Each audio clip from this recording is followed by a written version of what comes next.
Bon, mesdames les secrétaires perpétuels, mes chers consoeurs et confrères, mesdames, messieurs, je vous remercie d'abord d'être venus aussi nombreux pour écouter ce que j'ai essayé de vous raconter sur l'eau. C'est un sujet qui me passionne, mais je voudrais commencer, comme l'a demandé Pascal Cossard, à vous raconter un petit peu ma carrière qui a commencé de façon un peu difficile. Je vous l'avoue, vous allez voir pourquoi.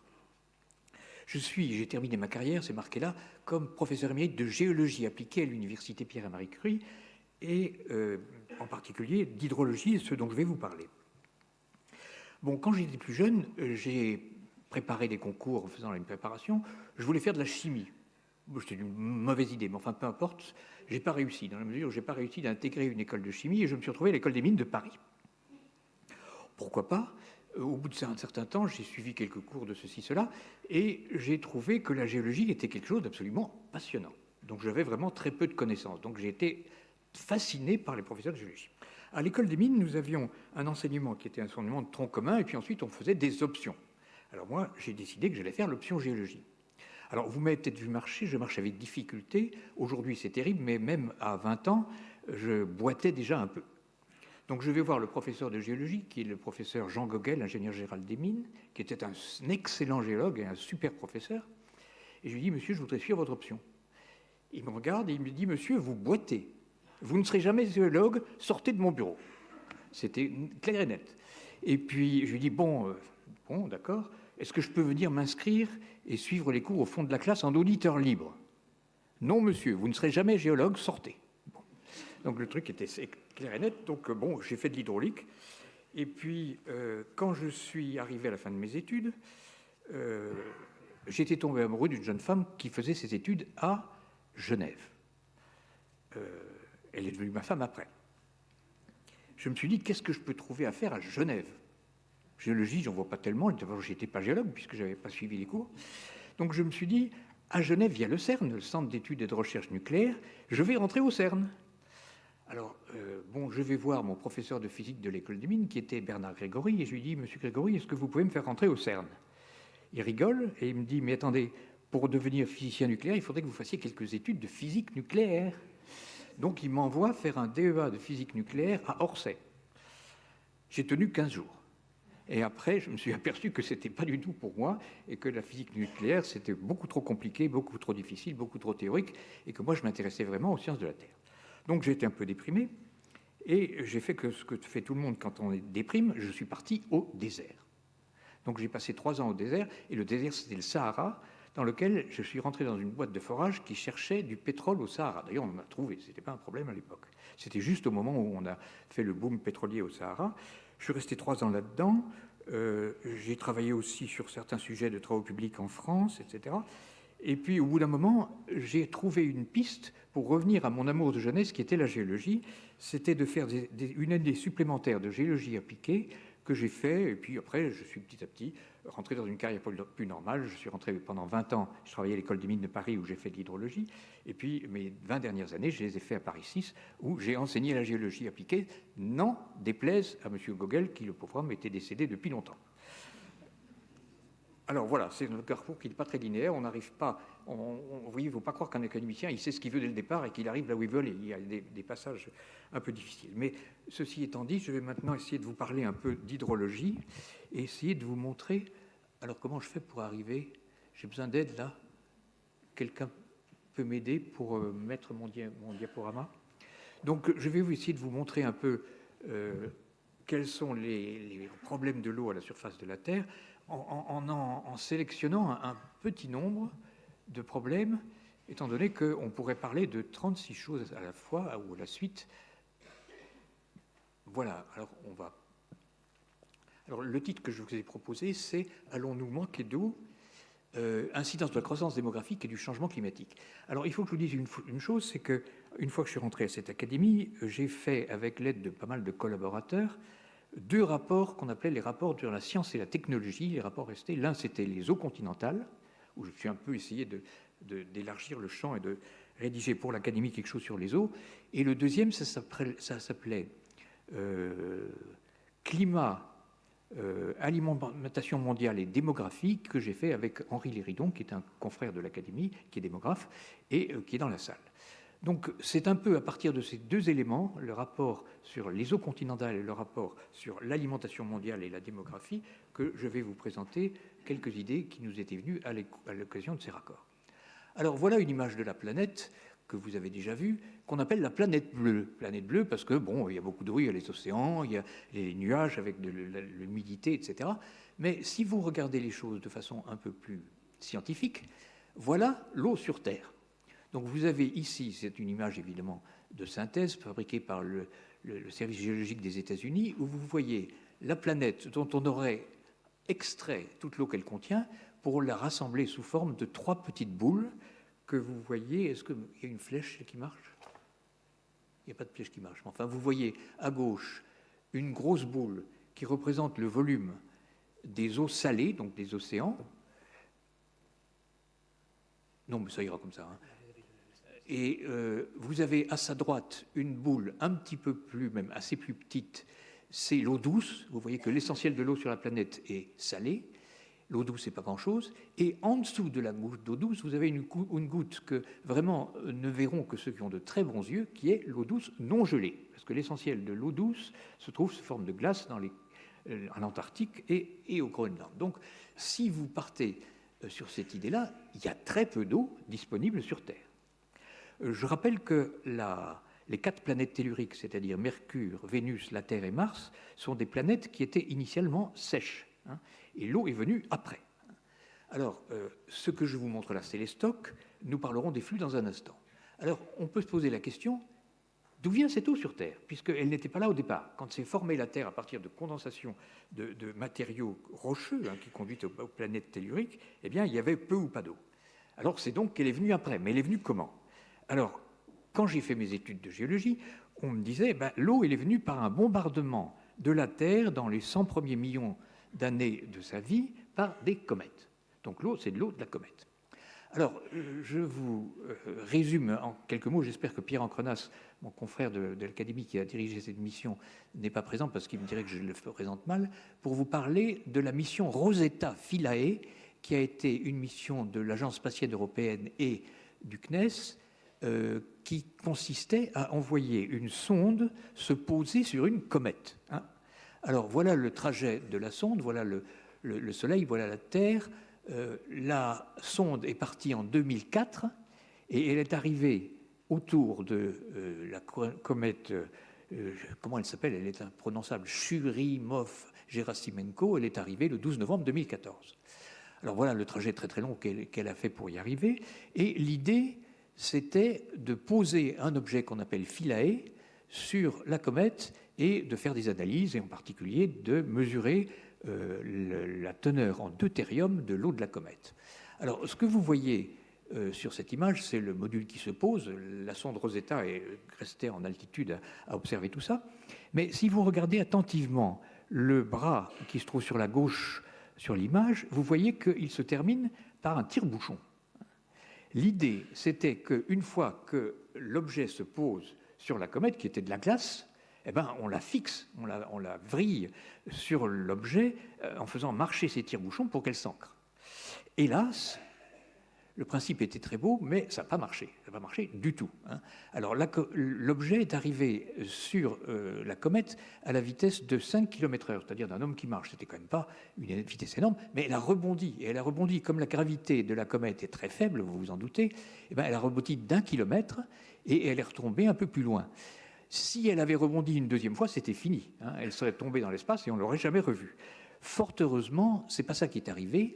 Et elle est tombée à un mauvais endroit, elle s'est coincée devant une falaise de glace. Alors vous voyez que cette glace est un peu noire, elle contient pas mal de matière organique noire, et c'est cet objet qui a arrêté la sonde Philae pour l'immobiliser et lui permettre de faire ses travaux. Malheureusement, elle devait être en position, là elle a l'air verticale, en fait elle est horizontale. Donc elle n'était pas du tout en fait en position pour faire les mesures qui étaient prévues. Mais enfin, ils ont réussi quand même à faire un certain nombre de mesures. Je simplifie pour aller aux conclusions. La teneur en deutérium de l'eau de la comète est 2 fois plus élevée que celle de l'eau de la Terre. Hélas, une première sonde avait été envoyée par les Américains échantillonner la vapeur d'eau de la queue de la comète de Halley en 1990, c'est la sonde Giotto, qui avait trouvé le même phénomène. C'est-à-dire qu'il y avait beaucoup plus de deutérium dans l'eau des comètes. Alors on a 2 comètes, il y a des milliards de comètes qui circulent entre 2 nuages de comètes autour de la Terre, autour du Soleil. Donc 2, c'est peut-être pas une preuve, mais enfin pour l'instant, la conclusion de tout ça, c'est que l'eau de la Terre ne peut pas provenir des comètes, ou alors elle en provient pour une faible part, mais elle viendrait plutôt de météorites. Donc il y a encore un travail à faire, savoir pourquoi on a de l'eau sur Terre. Alors maintenant, nous allons passer à quelque chose de plus concret, qui est l'eau sur la planète et ce que nous en faisons. Un premier rappel, c'est que la quantité d'eau, le stock total d'eau sur Terre est à peu près constant. Pourquoi il ne serait pas constant? C'est qu'en fait, dans la haute atmosphère, la radiation solaire décompose la molécule d'eau en hydrogène et oxygène, et comme la molécule d'hydrogène est légère, elle s'échappe du champ de la gravité et elle disparaît dans l'espace interplanétaire. Donc on perd de l'eau. Mais il y a des chercheurs de l'Université Paris 6 qui ont estimé la quantité totale d'eau perdue en 4,6 milliards d'années, c'est-à-dire l'âge de la Terre. Ce serait l'équivalent de 3 mètres d'eau. 3 mètres d'eau, ce serait la hauteur d'eau sur une sphère lisse qui aurait un océan qui ferait 2800 mètres d'épaisseur. Donc on a perdu 3 pour 1000 à peu près de la quantité d'eau que nous possédions au départ, c'est-à-dire on peut considérer que c'est constant. Alors, ce que nous allons voir maintenant, je vous ai parlé des socs, soit dit en passant, un bon journaliste bon teint va faire peur au public en faisant un article sur l'eau, en vous montrant les sphères que je vous ai montrées, en disant, voyez, on n'a pas d'eau, on n'a pas d'eau, on n'a pas d'eau. Mais on ne vit pas sur les stocks, on vit sur les flux. Le flux, c'est le cycle de l'eau, dont je vais vous le détailler, mais vous voyez, vous le connaissez, bon, ça s'évapore, des nuages, ça retombe en pluie, et c'est ça qui va nous faire vivre. Alors, une petite histoire historique, ça c'est le cycle qu'on appelle Père-Saint-Somme, mais avant cela, le cycle initial de l'eau sur Terre avait été conçu par les philosophes grecs comme le cycle Père des Saint-Somme. Alors, le cycle Père des Saint-Somme, je vais vous l'expliquer, mais les Grecs s'étaient posé 2 questions totalement réalistes, qui est, premièrement, il pleut, je vois de l'eau dans les rivières qui coulent, donc je comprends que ça vient de la pluie. Il ne pleut pas pendant une semaine, ça coule toujours. Il ne pleut pas pendant 1 mois, les rivières coulent toujours. Il ne pleut pas pendant 6 mois, les rivières coulent toujours. Quelque chose qui n'est pas normal. Donc ça ne peut pas être la pluie, c'est pas ça du tout. Donc là, il m'aurait fallu une flèche, mais peu importe. Donc ils avaient conçu que l'eau de mer s'infiltrait dans la terre et réalimentait les sources. Alors le deuxième argument qui disons, soutenait cette théorie, c'est que les fleuves coulent sans arrêt tous les jours dans la mer, et le niveau de la mer ne monte pas. C'est pas logique. Faites l'expérience dans votre baignoire ce soir, vous ouvrez les robinets, vous allez voir ce qui se passe. Donc il y a quelque chose qui ne va pas. Donc l'explication du cycle Père des Saint-Hommes, c'est que l'eau de mer s'infiltre dans la terre. Alors j'ai mis des pointillés autour d'une espèce d'ellipse là, et elle fait 2 choses. D'une part, elle se dessale, puisque l'eau de mer est salée, alors que l'eau des sources est douce. Et deuxièmement, elle regagne de l'énergie, puisqu'elle remonte dans les sources. Les notions d'énergie à l'époque des Grecs étaient peut-être le premier ou le deuxième principe de la thermodynamique n'était peut-être pas encore tellement enseigné, donc ça ne gênait personne. Donc on s'est dit, bon, l'eau de mer est filtrée par le sable, et j'ai d'ailleurs un membre de cette compagnie qui était italien, qui s'appelait Ferdinand de Marsilli, qui a fait une expérience pour essayer de faire passer de l'eau de mer dans des boîtes, des pots de fleurs en fait en terre dans laquelle ils mettaient du sable, et ils s'attendaient, puisque ça se passe dans la nature, les Grecs l'ont montré, de retrouver de l'eau dessalée après avoir traversé un pot de fleurs rempli de sable.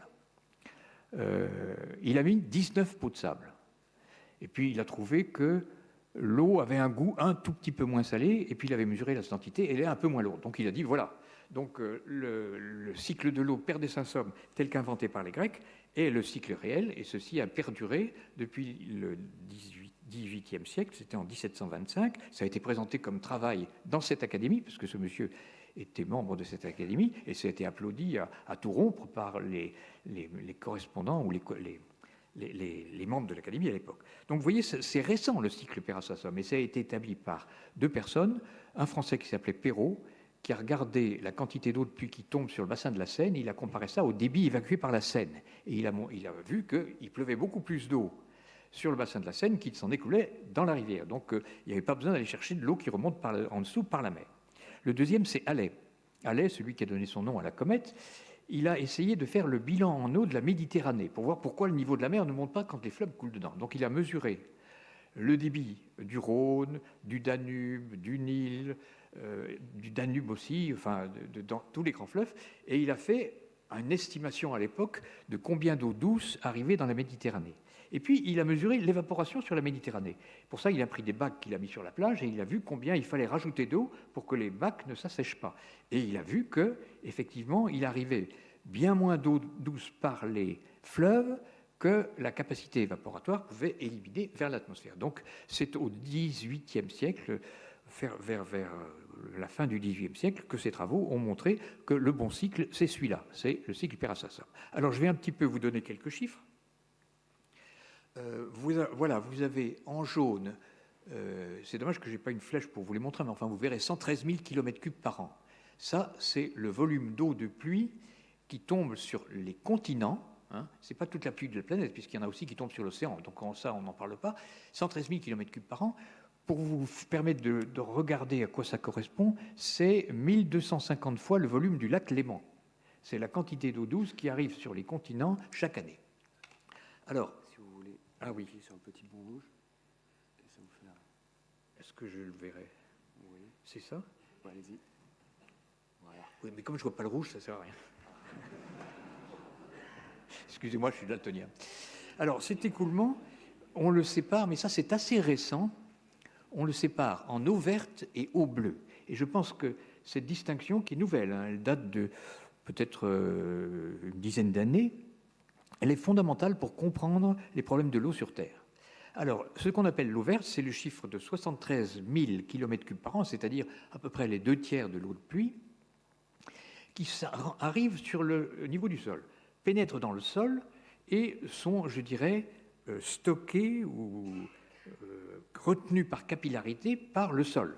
Donc le sol, si vous mouillez une éponge, ben, il reste de l'eau dedans. Hein. Le sol, c'est un peu une éponge, l'eau de pluie s'infiltre et elle reste, elle est stockée dedans. Alors celle-là ne sort pas, sauf que les plantes ont inventé un système osmotique qui permet, par les racines, de retirer l'eau du sol. Donc l'essentiel de l'eau de pluie revient à la végétation par ce mécanisme osmotique qui permet de faire de l'eau verte, laquelle va alimenter toute la végétation naturelle, mais aussi toute l'agriculture pluviale. Donc tout ce que nous mangeons et qui n'est pas irrigué provient de cette eau verte. Vous voyez que c'est le terme dominant du bilan des lots. Alors, ce qu'on appelle l'eau bleue, c'est l'eau des ingénieurs, c'est l'eau qui coule, c'est celle qu'on peut voir. Vous pouvez creuser à la pelle un sol qui a été mouillé par la pluie, ben, vous verrez que c'est coloré parce qu'il y a de l'eau dedans, mais vous ne la voyez pas, vous ne pouvez pas l'extraire, aucun moyen de l'extraire. Il faudrait faire sécher à l'étuve les sols pour en extraire l'eau qu'elle contienne. Elle est fixée par capillarité. Tandis que l'eau qui coule, c'est ce qu'on voit couler soit dans les rivières, en crue ou même le reste de l'année, ou les écoulements souterrains, c'est-à-dire ceux qui passent dans les couches profondes du sol et qui finissent par arriver soit dans les sources, c'est le chiffre de 7800 km3 par an, soit directement dans la mer. Pourquoi les fleuves coulent pendant qu'il ne pleut pas? C'est qu'elles sont alimentées par les nappes. Hein, c'est pour ça, et ça n'avait pas été vu du tout par nos philosophes grecs. Alors, ces deux chiffres nous permettent de voir un peu, nous allons voir quelques exemples, comprendre le cycle de l'eau. Alors, il y a deux notions qu'il faut avoir en tête, c'est la notion de prélèvement et la notion de consommation. Et si on confond les deux, on n'est pas clair, on n'arrivera pas à comprendre le problème de l'eau. Quand vous mettez en route un pompage d'eau, soit dans une rivière, soit dans une nappe, vous pompez de l'eau bleue, puisqu'elle est mobile et elle est extractible. Elle est prise dans l'environnement continental et elle est utilisée par l'homme. La consommation, c'est la fraction du prélèvement qui ne retourne pas dans l'environnement et ne doit donc pas être réutilisée. Je vous donne un exemple. Ici à Paris, l'essentiel de l'eau que nous consommons, Paris et la banlieue, hein, provient... Je ne parle pas assez bien? Il n'est pas rouge celui-là? Ah, c'est rouge. Ah non, j'y vois rien. Non mais on va y aller comme ça. Voilà, à Paris, l'essentiel de l'eau que nous consommons provient de la Seine, de la Marne et de l'Oise. Hein, c'est donc des eaux de surface. Un petit peu d'eau souterraine, mais enfin j'en parlerai pas. Vous vous lavez les mains avec cette eau du robinet. Qu'est-ce qu'elle fait l'eau? Elle part à l'égout, elle est plus ou moins traitée et elle retourne dans la rivière. Donc elle n'a pas disparu. Hein. Et quand nous buvons de l'eau à Paris, elle a déjà passé par les toilettes et les lavabos des gens qui habitent en amont, c'est-à-dire Troyes, Fontainebleau, Melun, etc., toutes les villes. L'eau, elle tourne comme ça, elle est réutilisée sans arrêt, puisqu'on la rejette dans l'environnement et que le suivant la repompe dans l'environnement pour l'utiliser. Donc vous voyez qu'on utilise plusieurs fois le débit des rivières avant qu'elles ne disparaissent. Alors on appelle la consommation l'eau qui ne retourne pas à l'environnement immédiat, c'est-à-dire celle qui retourne à l'atmosphère, c'est celle qui est donc évaporée. En fait, elle ne disparaît pas du cycle de l'eau, puisqu'elle revient en précipitation en moyenne 9 jours plus tard, et environ à 1000 km du point de départ. Donc tout ce qui s'évapore se déplace dans les nuages, en moyenne, c'est des moyennes tout ça, l'ordre de 1000 km, et retombe, par exemple, ici, ce qui s'évapore en France va alimenter l'Allemagne. L'Allemagne n'est pas alimentée directement par les évaporations sur les océans, l'Atlantique ou la Méditerranée. C'est des sauts de puce comme ça, de 1000 km, et on arrive finalement jusqu'à Vladivostok. Elle revient en précipitation en moyenne 9 jours après son départ. Alors, regardons maintenant le problème des ressources en eau. Alors, je vous ai parlé des stocks, c'était les sphères tout à l'heure, et là, je viens de vous parler des flux, ce qui est lié au cycle de l'eau et qui revient, qui est l'essentiel de notre ressource en eau. Il y a deux exceptions qui sont les eaux fossiles que l'on exploite dans des aquifères ou dans des glaciers. Alors, les aquifères, voilà une représentation un peu schématique des grands aquifères de la planète sur lesquels il y a des prélèvements excessifs qui fait qu'on est en train d'exploiter non pas l'eau du cycle de l'eau qui se renouvelle chaque année, mais l'eau d'un stock qui n'est pas renouvelable. Alors, vous voyez, je parle de la Chine, vous parlez de l'Inde, du Pakistan, de l'Iran, du Sahara. Vous avez ce qu'on appelle le système aquifère du Nord-Sahara. Un grand aquifère en Amérique qui s'appelle l'Ogallala, qui va à peu près du Canada jusqu'au Texas, et puis au Mexique, et en Amérique du Sud. Donc là, il y a quelques chiffres. On savait qu'il y avait des gens qui prélevaient de l'eau. Alors comment on analyse ça? Voilà un travail qui a été fait par un Japonais qui s'appelle Yoshida. Le tableau est un peu compliqué. Vous avez le placement des pays. Le plus grand préleveur sur les stocks, c'est l'Inde, les États-Unis, la Chine, le Pakistan, l'Iran, le Mexico. Et il y en a 25 autres derrière, mais avec des petits volumes. Vous avez en première colonne, qui commence par 190, la quantité d'eau pompée annuellement dans les aquifères de ces pays. Et sur ces prélèvements, 190 pour l'Inde, il y en a une quantité qui est prélevée en excès par rapport à ce que la pluie de l'année amène aux nappes. Les nappes, normalement, sont réalimentées chaque année par la pluie d'hiver en général. Et vous voyez qu'en Inde, par exemple, il y a 60 km3 par an d'eau qui sont prélevés dans les nappes, qui ne sont pas renouvelés par les pluies de l'année précédente ou de l'année suivante. Donc, c'est-à-dire qu'on vit d'un stock.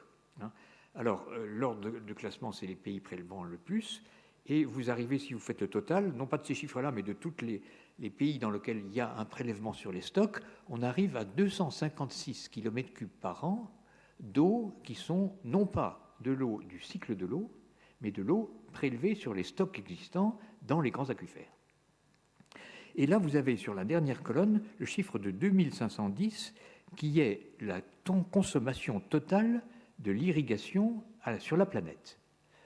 Autant le chiffre de 256 est vraiment estimé au doigt mouillé, autant le 2510 est à peu près connu. Il est même d'ailleurs probablement surestimé, disent certains, d'un facteur 2. Mais en gros, ça veut dire que 5 à 10% de l'eau que nous utilisons aujourd'hui n'est pas durable, puisque une fois que ces stocks seront vidés, ce sera fini. Alors, quels sont les pays les plus concernés? Je dirais c'est d'abord la Chine. Toute la Chine du Nord, et dans la région de Pékin, le niveau des nappes a baissé de 100 mètres à peu près en une ou deux générations. Donc on est un cas véritablement critique où la Chine du Nord, qui est assez sèche, n'aura plus de réserve dans laquelle elle pourrait puiser sur les stocks. Le reste, les États-Unis, il ne pleut pas trop mal, il y a moyen de s'en sortir. L'Inde, c'est le même système, mais l'Inde n'a pas prévu grand-chose. Qu'est-ce que je voulais vous montrer?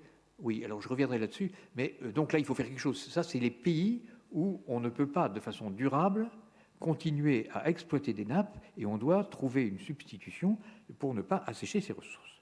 Alors là, c'est une carte qui vient de la NASA, qui est un satellite qui s'appelle GRACE et qui permet de mesurer la gravité sur Terre, d'où on peut déduire la variation éventuelle de la quantité d'eau présentes dans les aquifères.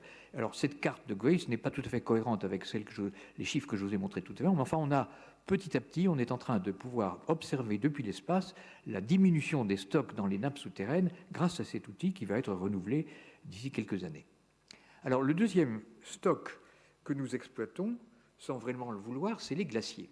Alors, je vous ai montré les grands glaciers, hein, les Alpes, l'Himalaya, la cordillère des Andes et les montagnes rocheuses en Amérique. Et je vais un petit peu me focaliser sur la cordillère des Andes. Les glaciers de la cordillère des Andes sont condamnés dans un délai de 30 ans. Ils fondent parce qu'il fait beaucoup trop chaud. Enfin, il fait trop chaud, il fait plus chaud. Et donc, la glace fond. Et dans 30 ans, il n'y aura plus de glaciers en Amérique du Sud. Parce que les chaînes ne sont pas très élevées. Il y en aura encore dans l'Inde, en Himalaya, il y en aura encore dans les Alpes. Mais les glaciers vont se réduire. Donc, par exemple, la ville de La Paz. La ville de La Paz est alimentée en eau aujourd'hui par la fusion de ces glaciers. Dans 30 ans, quand il n'y aura plus de glace à fondre, eh ben, il n'y aura plus d'eau, ou beaucoup moins d'eau en tout cas, pour alimenter La Paz. Donc vous voyez, on vit pour l'essentiel, comme je l'ai dit, sur le cycle de l'eau. Moi j'estime, et ça c'est vraiment du doigt mouillé, que nous utilisons pour 92% de l'eau renouvelable, bleu ou vert, à partir du cycle de l'eau, et pour 7 ou 8% de l'eau fossile à partir des stocks, soit des aquifères, soit des glaciers. Les glaciers, c'est pas qu'on les exploite, c'est qu'ils foncent d'un côté du réchauffement, et donc nous utilisons les eaux. Le débit du Rhône actuellement à Beaucaire est de l'ordre de 600 mètres cubes secondes en été. Mais sur ces 600 mètres cubes, il y en a probablement peut-être un tiers qui vient d'un excès de fusion des glaces par l'écoulement de la température. Donc on est en train de vivre sur un stock qui va se tarir. Alors l'eau est-elle disponible pour l'homme? Là, c'est un petit truc, je ne vais pas insister là-dessus. Cet animal vit dans le delta de l'Okavango. L'Okavango, c'est un fleuve dans l'hémisphère austral qui coule de l'équateur vers le Botswana. Et là, il arrive dans un désert où il s'évapore. L'eau s'évapore et n'arrive pas, ou pratiquement jamais, à la mer. Cet animal, l'éléphant, là, il est très heureux, il a toute l'eau qu'il veut, il a toute la nourriture qu'il veut, et il est sans souci. Hein. Il devrait se faire des soucis considérables, ce monsieur, parce que les Namibiens qui sont en amont ont décidé qu'ils veulent nourrir leur population, donc ils vont irriguer. Évidemment, ils vont pomper de l'eau dans l'Okavango. Deuxièmement, ils ont un territoire extrêmement riche en ressources minérales, et ils veulent ouvrir des mines. Pour faire fonctionner une mine, il faut beaucoup d'eau. Donc il y aura moins d'eau dans l'Okavango. Et troisièmement, les Namibiens sont dit, dites donc les Européens, vous aimez jouer au golf, vous voulez, venez chez nous, on va vous construire des golfs. Donc ils vont couvrir la surface pas du Botswana, mais de la Namibie en golf et nous faire venir pour payer des devises. Donc dans 10, 20 ou 30 ans, notre ami là, il n'y aura plus une goutte d'eau dans l'Okavango.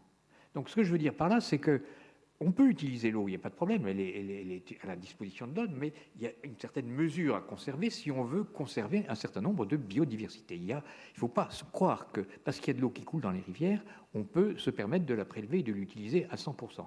Il y a une part qui doit rester pour la nature, et cette part est en train de disparaître progressivement. Et un problème de la biodiversité, c'est ça, hein, c'est l'élimination ou la réduction des ressources naturelles en eau.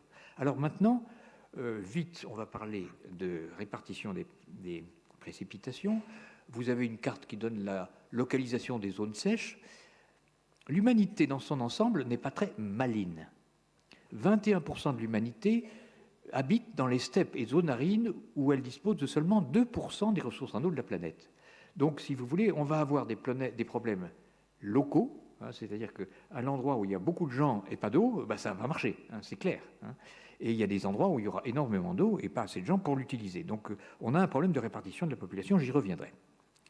La géographie pleut plus dans les montagnes, c'est pour ça qu'on dit qu'on appelle les châteaux d'eau de la planète les grandes montagnes, comme l'Himalaya, les Alpes, les Rocheuses, l'Éthiopie, etc. Bien, je pars sur la variabilité. Je vais vous montrer quand même un diagramme qui est important sur la sécheresse au Sahel. Alors vous avez ici un diagramme, vous voyez l'Afrique de l'Ouest, et le fleuve que nous voyons, qui s'appelle le Niger, il prend sa source au Sierra Leone ou en Guinée, et qui arrive au Nigeria. Et il fait cette grande boucle du Niger, tous les Africains connaissent ce grand fleuve, et ce que je vais vous montrer, c'est le débit de ce fleuve sur une centaine d'années à Koulikoro, qui est un peu en amont, au Mali. Hein. Alors voilà ce que ça donne. C'est des données anciennes, de 1900 à 1990 à peu près. Et les barres qui bougent, c'est les débits annuels du Niger. Évidemment, plus il pleut, plus il y a d'eau dans le Niger, moins il pleut, moins il y a d'eau dans le Niger. Et puis les barres, c'est une espèce de recherche de trouver des séquences humides, sèches, etc. Alors qu'est-ce qu'on voit? On voit qu'au début des années 1900, on était dans des débits à peu près moyens. Ensuite, on a eu une quinzaine d'années humides. Ensuite, de nouveau, une 20-30 ans moyenne. Et puis, je continue. Et vous arrivez à ce que les gens de mon âge connaissent, c'est ce qu'on appelait la sécheresse au Sahel. La sécheresse au Sahel, c'était dans les années 70. Et il y a eu véritablement une sécheresse beaucoup plus intense que, au moins, sur l'enregistrement qui est disponible ici. Donc, vous voyez, l'hydrologie n'est pas quelque chose qui peut se décider sur les pluies d'une année. Vous avez des cycles. Alors, ce n'est pas des cycles solaires et ce n'est pas des cycles périodiques, mais il y a des variations importantes de la pluie et donc du débit qui suivent une logique qui leur est propre et qui n'est pour l'instant difficilement prévisible. Il faut compter qu'aujourd'hui, il y a de l'eau, mais peut-être que demain, il y en aura, par exemple sur le Niger, il peut y en avoir la moitié moins d'une année sur l'autre. Donc, et ce n'est pas pour un an, c'est pour des cycles, pour des séquences importantes. Donc ça, c'est une chose qu'il faut avoir en tête. Et ceci qui a conduit le professeur Amartya Sen, prix Nobel d'économie, d'étudier les grandes famines du XIXe siècle. Et il a montré qu'il y avait eu 2 épisodes de sécheresse intense en 1876 et en 1896, dans lesquels, alors, ces sécheresses se sont produites à la fois en Éthiopie, en Inde, en Chine et au Brésil. Donc la même année, ces 3 continents ont vu des diminutions extrêmement importantes des ressources en eau, avec des millions de morts, des millions de morts. Alors là, je vous montre cette image pour vous dire que nous ne sommes pas à l'abri de la répétition de ces événements-là. Dans ces années du XIXe siècle, la raison pour laquelle ces sécheresses étaient aussi intenses, c'est un événement El Niño extrêmement intense. Et on a montré, c'est l'IRD qui a montré ça, les événements El Niño extrêmement intenses, ils se font à peu près 2 fois par siècle. Donc ce n'est pas quelque chose de courant. Mais des sécheresses extrêmement importantes, avec une population qui augmente, on court la catastrophe et on peut avoir, aujourd'hui encore, il ne faut pas croire que les famines sont terminées. On peut très bien avoir, dans un avenir imprévisible, des famines énormes sur la planète, comme on pourra en reparler plus tard. Alors, le réchauffement climatique, j'ai dit que j'en parlerai, donc j'en parle un petit peu. Alors là, c'est un schéma un peu compliqué. Je vous explique ce que vous voyez. Vous avez à gauche le pôle Nord, au milieu l'équateur, à droite le pôle Sud. Et en abscisse, en ordonnée, vous avez les précipitations moyennes zonales. Il se trouve que c'est pour le mois de décembre, janvier, février, en millimètres par jour. Combien il pleut? Alors, moyenne zonale, c'est-à-dire qu'on fait le tour de la Terre. On fait la moyenne sur les latitudes correspondantes autour de la Terre. Alors, vous avez en noir, épais, la répartition des pluies dans le climat actuel. Et vous reconnaissez, si je parle du pôle Nord, ce qu'on appelle les déserts froids. Contrairement à ce qu'on peut croire, sur les pôles, il pleut très peu. Ensuite, on arrive dans la zone tempérée où nous sommes, on arrive à des précipitations qui sont de l'ordre de 700 à 1000 mm par an. Et puis, vous avez la ceinture désertique chaude, c'est le Sahara. Puis ensuite, le climat équatorial et tropical, où il pleut beaucoup plus qu'ici. Et puis, on retrouve la même chose à peu près, un peu plus amorti, dans l'hémisphère sud. Voilà le climat actuel. Qu'est-ce que nous disent les climatologues? Alors, je m'excuse auprès des climatologues parce que je simplifie énormément.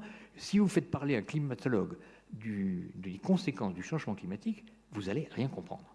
Parce qu'ils compliquent tout, ils disent, mais peut-être que si on n'est pas sûr que ceci, cela. Il y a beaucoup d'incertitudes, si bien qu'on n'en tire pas. Alors moi, j'ai pris un crayon et j'ai dessiné, c'est moi qui ai décidé, ce n'est pas le calcul de qui que ce soit, j'ai dessiné le climat futur, d'après ce que j'ai compris.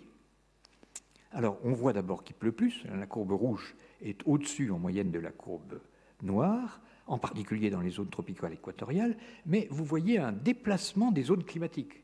Vous voyez que les zones climatiques migrent vers les pôles.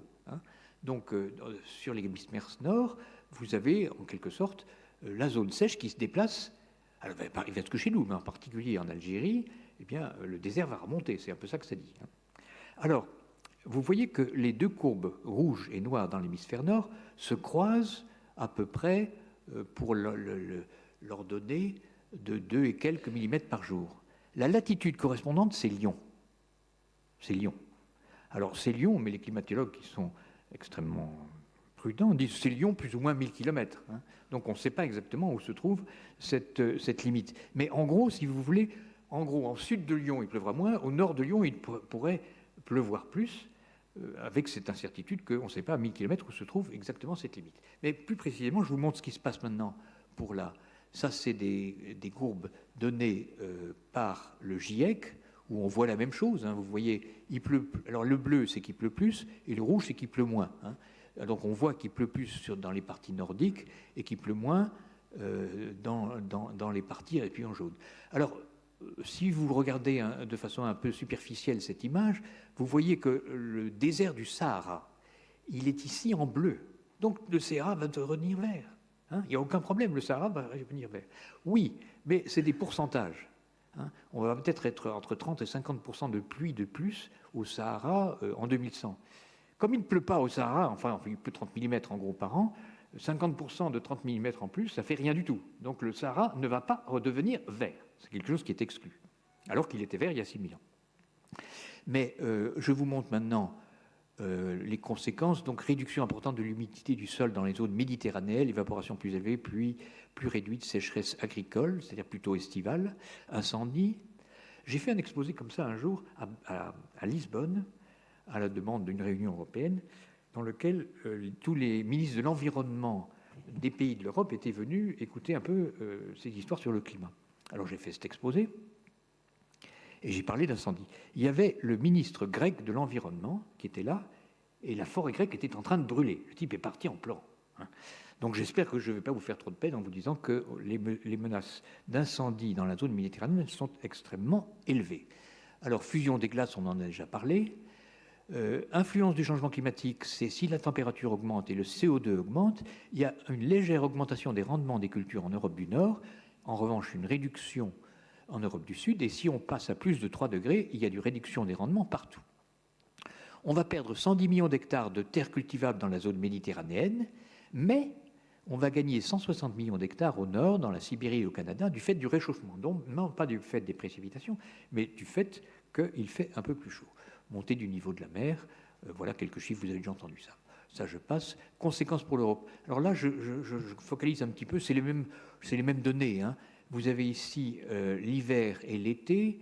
Vous voyez qu'effectivement, il pleut plus en Europe du Nord, il pleut moins en Europe du Sud ou en Afrique du Nord. Et c'est plus sensible encore en été qu'en hiver. Alors, ce que vous avez sous forme de hachuré, c'est quand tous les modèles du GIEC donnent à peu près la même valeur, le même chiffre, autrement dit le signe de la variation. Donc vous voyez qu'il n'y a pas beaucoup d'incertitudes sur l'Europe du Nord, sur l'Europe du Sud, mais en revanche, là où nous nous trouvons, en France, Lyon, c'est la zone d'incertitude maximum. Alors là, c'est juste, je vais essayer d'aller vite. Qu'est-ce que j'ai après? Oui. Là, vous avez, prenons l'image du haut à gauche, c'est le débit de la Seine à pause, c'est-à-dire en aval, au moment avant que la Seine se jette dans l'estuaire. Vous avez des débits élevés pendant les mois de janvier, février, mars, et vous avez un étiage qui se situe à de l'ordre de 300 mètres cubes seconde pendant les mois de août-septembre. Alors sautons 2050, arrivons directement à 2100. Ça, c'est des modélisations, c'est rien de plus que des modélisations. Mais à partir de toutes les données qu'on peut faire sur les midi-réductions des puits.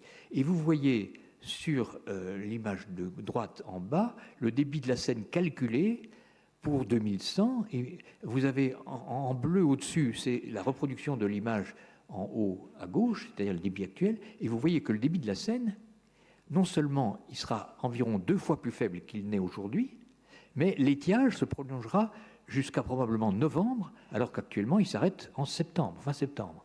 Donc on aura d'énormes problèmes d'eau dans la région parisienne par le fait de la réduction des ressources en eau et des précipitations sur le bassin de la Seine.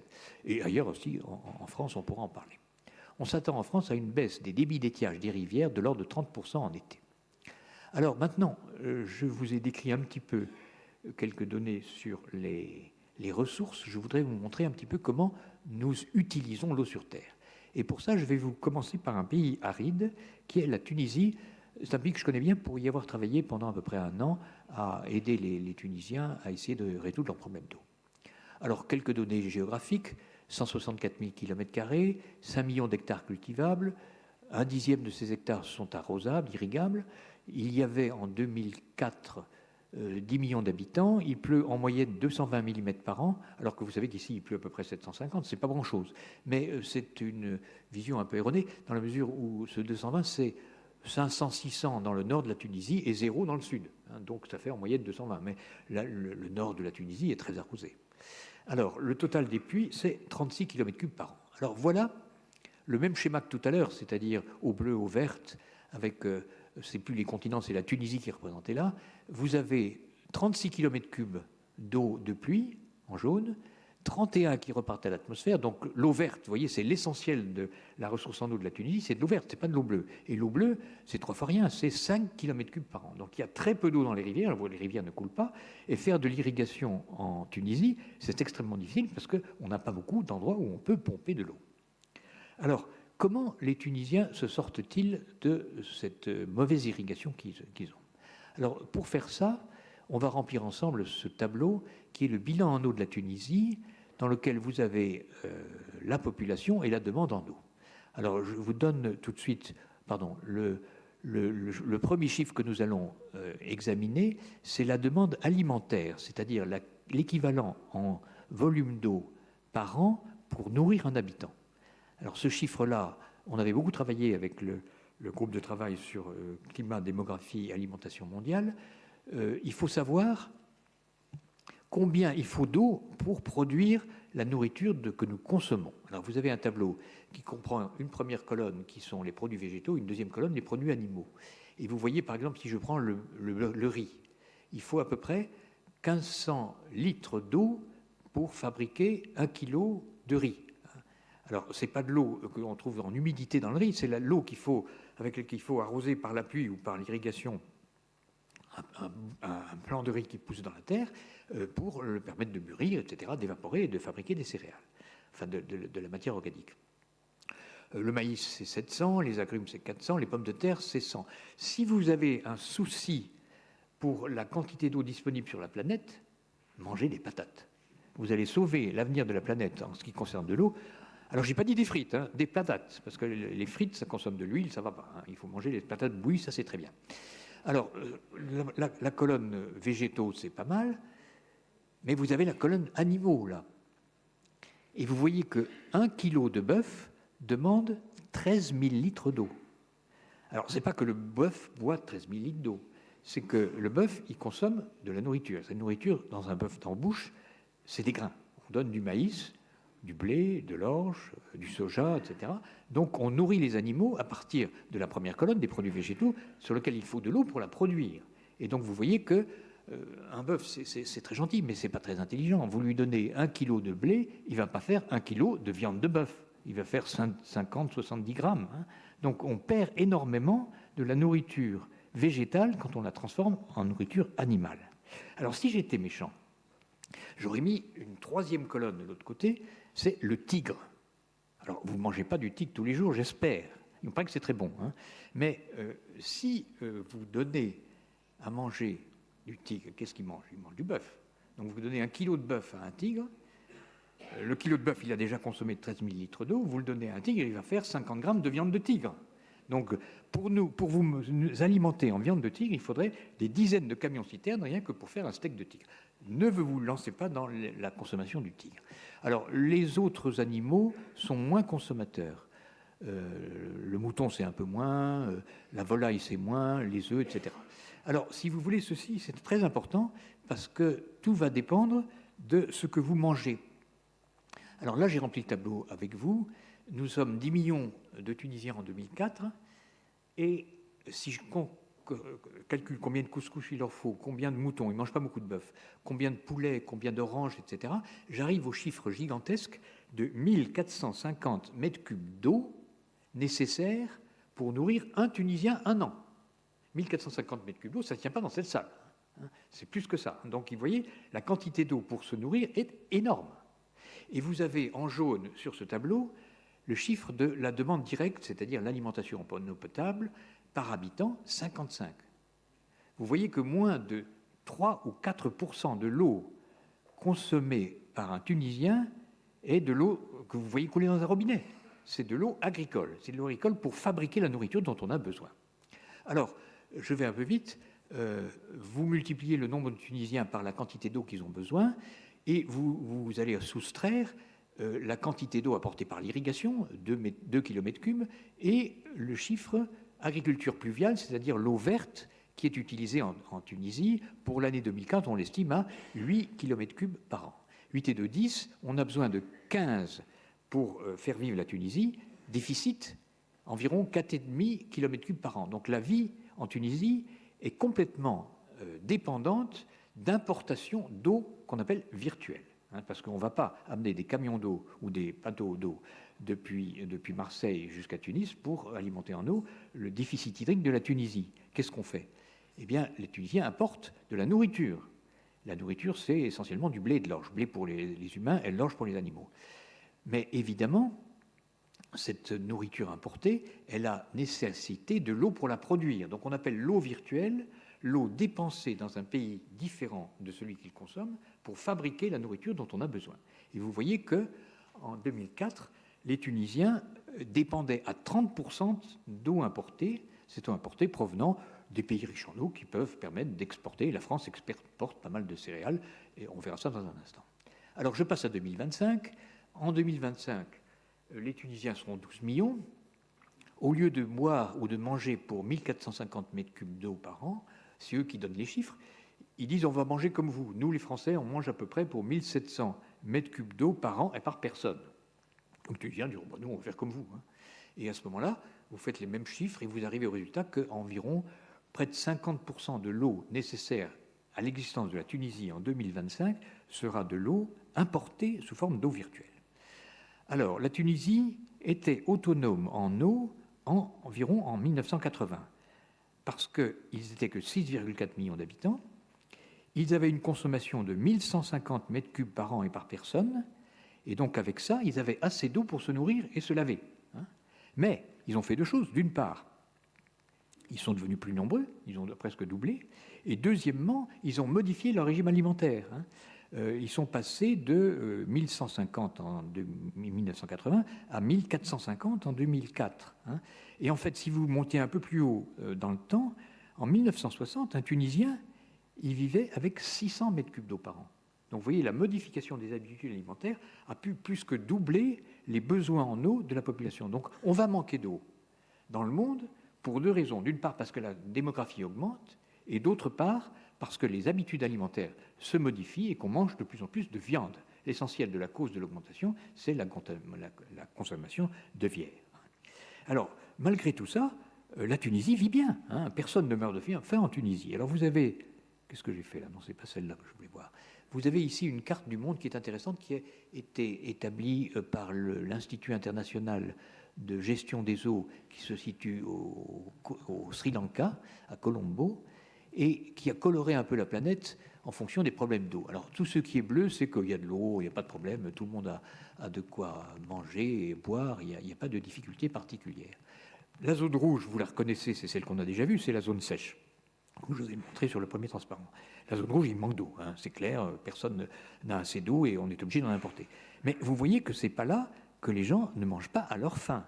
Les gens ne mangent pas à leur faim dans la zone orangée qui s'appelle déficit économique en eau. C'est l'Afrique équatoriale et tropicale, c'est là où il pleut le plus au monde. Et c'est dans ces forêts-là et dans ces lieux-là où la planète est tout à fait arrosée en abondance que les gens meurent de faim. Alors pourquoi ils meurent de faim? Parce que, par exemple, si vous allez au Burkina Faso, il pleut pendant 3 mois, c'est la saison des pluies, et puis pendant 9 mois, il ne pleut pas. Donc si vous n'avez pas construit des équipements pour gérer cette distribution dans le temps des précipitations, vous vous retrouvez pendant la saison sèche avec rien à manger. Alors il faut construire des barrages, il faut construire des périmètres irrigués, il faut construire des stockages, etc., des canaux. Et les Tunisiens, ou tous les gens de la zone orange en particulier, n'ont pas eu les moyens nécessaires pour faire ces développements. C'est donc un déficit économique, et non pas un déficit physique en eau. Mais c'est là que se trouvent environ les 800 millions ou 1 milliard d'habitants de la planète aujourd'hui qui ne mangent pas à leur faim. Ce qui est quand même un peu scandaleux. On est 7 milliards sur la planète, 1 sur 7 d'entre nous n'a pas de quoi manger suffisamment. Alors je commence par vous, 1, 2, 3, 4, 5, 6, 7, monsieur, vous ne mangez plus. 1, 2, 3, 4, 5, 6, 7. C'est un scandale. C'est un scandale. On laisse aujourd'hui, et personne ne s'en soucie véritablement, 1 sur 7 d'entre nous ne pas manger à sa faim. Alors c'est surtout les enfants qui trinquent, hein, et les enfants, ça leur entraîne une déficience à la fois physique et intellectuelle du fait de cette sous-nutrition. Et ça se perdure, et ça continue d'année après année. Alors, ça c'est un scandale qu'il faut... Carte de consommation alimentaire en eau. Hein.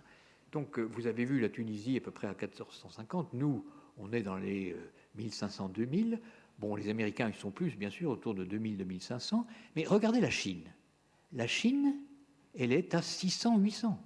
C'est-à-dire la Chine mange comme les Tunisiens mangeaient en 1960. Elle n'a pas du tout commencé à consommer de la nourriture et de l'eau correspondante. Pourquoi ? Parce qu'ils mangent encore très peu de viande. Alors, ils sont en train de se rattraper. Hein. Ils importent de la viande d'Argentine, etc.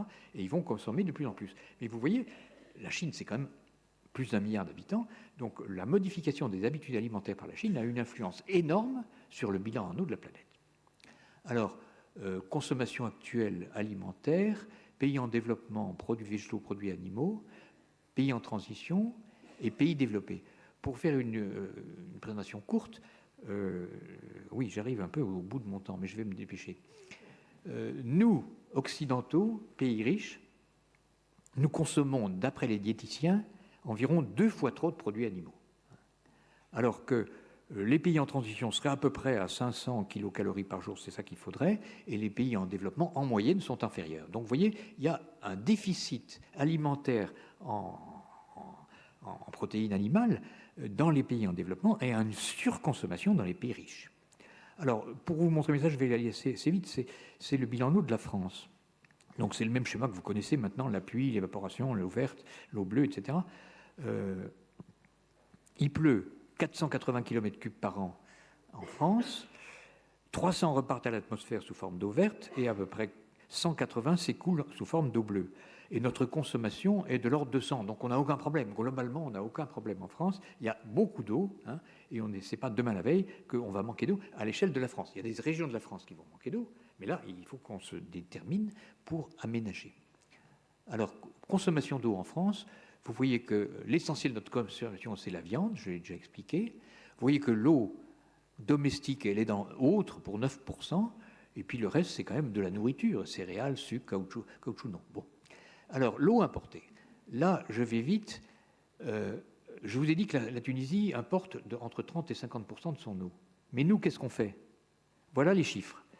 Nous produisons pour 43 km3 par an, 44 km3 par an de produits agricoles nationaux, mais nous en importons environ 36 de l'étranger. Nous achetons, je vais vous montrer ce qu'on achète, mais on achète énormément de produits agricoles dans les pays étrangers. Donc nous faisons venir de l'eau virtuelle, et de même pour les produits industriels.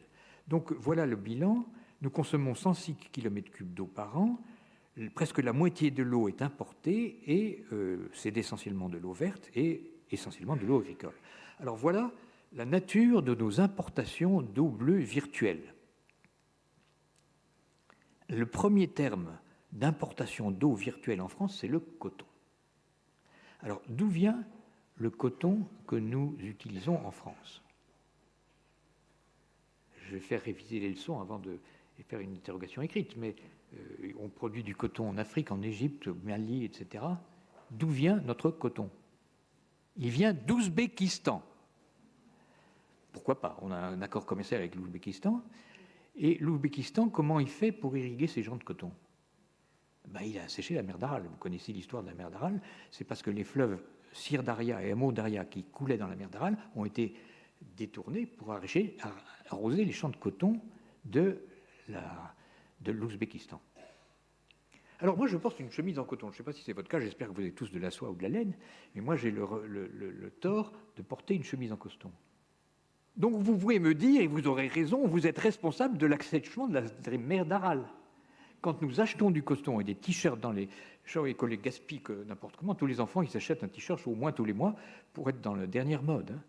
C'est énorme en matière de quantité d'eau que nous consommons, et ça c'est un gaspillage inadmissible. Il faut prendre conscience que la planète a une ressource en eau à utiliser et que si certains gaspillent, c'est au détriment d'autres. Bon, alors, ça je vous l'ai déjà dit. Voilà, le transfert d'eau virtuelle en 2009-2010. Donc je vous ai dit que je montrerai cette image. Les flèches, c'est de la nourriture qui est transportée d'un continent ou d'un pays à un autre pour satisfaire les besoins en eau des gens qui n'arrivent pas à produire eux-mêmes. Donc vous voyez, un grand continent, c'est l'Amérique du Nord, l'Europe un petit peu, mais ça n'a rien à voir avec la capacité de production de l'Amérique du Nord. Et les grands importateurs, c'est quoi? C'est l'Asie, hein, c'est la Chine principalement, et puis un petit peu le Moyen-Orient et les pays de l'Europe, comme je l'ai montré. Donc vous voyez, le problème de l'eau est un problème mondial, puisqu'on ne déplace pas de l'eau, mais on déplace de la nourriture, que la nourriture, elle se transporte assez facilement avec des coûts énergétiques faibles en bateau. Hein. Donc actuellement, on va arriver à des transformations de l'alimentation mondiale avec de plus en plus d'eau importée. Alors la demande en eau, là, Madame la secrétaire perpétuelle Pascale Cossard, tu me donnes encore combien de temps? 5 minutes, ça va? 5 minutes, bon. Voilà les projections des Nations Unies les plus récentes, 2017, de la population mondiale. Vous avez en 2000, on est à peu près 7 milliards, hein, et on va arriver en 2100 à presque 12. Hein, presque 12, c'est encore un petit peu incertain, mais vous voyez, on ne sera même pas au maximum. Hein. Alors, voilà comment se répartit cette augmentation de la population entre les différents continents. Alors, les courbes du bas, les 3 courbes du bas, c'est les petits continents, c'est l'Europe, l'Amérique du Nord et l'Amérique du Sud. On est moins du milliard, donc c'est les petits joueurs hein, par rapport aux besoins en eau de la planète. Et puis les 2 grands, c'est l'Asie. L'Asie, c'est le continent le plus peuplé. Hein. Il y a 5 milliards d'habitants en Asie. Alors vous voyez que l'Asie est quand même peut-être assez raisonnable dans la mesure où apparemment, en 2050, on passerait par un maximum et après, on décroîtrait. Mais ces courbes pour l'Afrique, vous voyez, qui passe qui est actuellement à 1,2 milliard, qui va passer à l'ordre de 2,4 milliards en 2050 et qui arriverait à 4,2 milliards en 2100. Hein. Alors, quand Henri Dridon, moi-même et d'autres collègues, nous avons fait ce rapport qui s'appelait Démographie, climat, alimentation mondiale, nous étions sur des prévisions démographiques de 2008. Et il était dit à ce moment-là que la planète passerait par un maximum à 9,5 milliards en 2050 et que ça décroîtrait. Et entre 2008 et 2014, les Nations Unies ont complètement renversé leurs prévisions démographiques et vous voyez qu'en particulier pour l'Afrique, c'est, à mon avis, extrêmement inquiétant. Alors, bon, là je vais devoir passer, mais je vais aller assez vite. Oui, non, ça c'est quand même important. Pour nourrir tout le monde en 2050 ou 2100, j'ai fait un calcul bête en disant on va manger pour 1300 mètres cubes en 2000, 1400 à l'échelle de la planète en 2050, 1500 en 2100. Donc si je multiplie ça par la quantité d'eau qu'il faut pour la population, on arrive à des chiffres de consommation d'eau qui sont nécessaires en 2000, 2050 et 2100. Vous savez, on double à peu près entre maintenant et 2100. Est-il possible de trouver tant d'eau pour produire cette nourriture? Alors, comment on peut faire? On peut déplacer de l'eau dans l'espace. Hein. C'est des transferts majeurs. Alors, les transferts actuels, c'est essentiellement en Amérique du Nord. Les États-Unis ont transféré de l'eau du Colorado pour irriguer à la fois le Nouveau-Mexique et la Californie. Donc, ils ont fait d'énormes transferts pour produire de la nourriture à partir d'eau du Colorado. La Chine a décidé de construire 2 canaux, je vous l'ai déjà dit, allant du fleuve Yangtze à la Chine du Nord pour Pékin, sur plus de 1000 km chacun. Donc il y a des travaux gigantesques qui sont planifiés par les Chinois pour résoudre le problème du déficit hydrique de la Chine du Nord. Les Indiens y pensent, mais pour l'instant, ils n'ont pas lancé la première pelle pour commencer les travaux. On a failli alimenter Barcelone à partir de l'eau du Rhône, mais finalement, ça ne s'est pas fait. Alors, les Romains savaient faire ça, hein, donc on n'est pas en train de faire quelque chose de très nouveau. Hein. Mais je crois qu'il faut se mettre dans l'idée que le problème de l'eau est tellement grave et tellement important qu'il faut qu'on se résolve à construire des ouvrages, ceux-là ou d'autres, hein, pour résoudre le problème de l'eau. Problème de l'eau, il y a des gens qui disent l'eau doit être gratuite, elle ne coûte rien, elle est là, il faut s'en servir. C'est idiot, c'est idiot. Vous voyez que pour résoudre nos problèmes de l'eau, on aura besoin de construire des aménagements extrêmement importants et que ça va coûter beaucoup d'argent. Donc l'eau gratuite, c'est une bêtise, il faut qu'on paye l'eau au prix qu'elle nous coûte pour la fabriquer.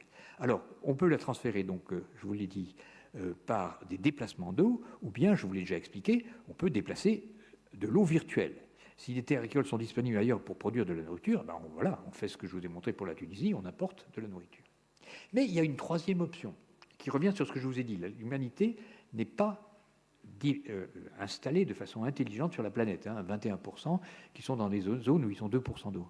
Il y a une autre option. Déplacer les populations. Et elles vont pas, on ne va pas leur dire il faut vous déplacer. Elles viendront toutes seules. Ce n'est pas un problème, ça. Donc, je pense que le problème des migrants actuels est probablement dérisoire devant celui qui nous attend avec l'augmentation de la population, en particulier en Afrique, qui est quand même assez proche de nous, et sur lequel les yeux des Africains sont tournés vers l'Europe. Donc, les gens vont se dire, je ne peux plus manger chez moi, qu'est-ce que je fais ? Je viens en Europe.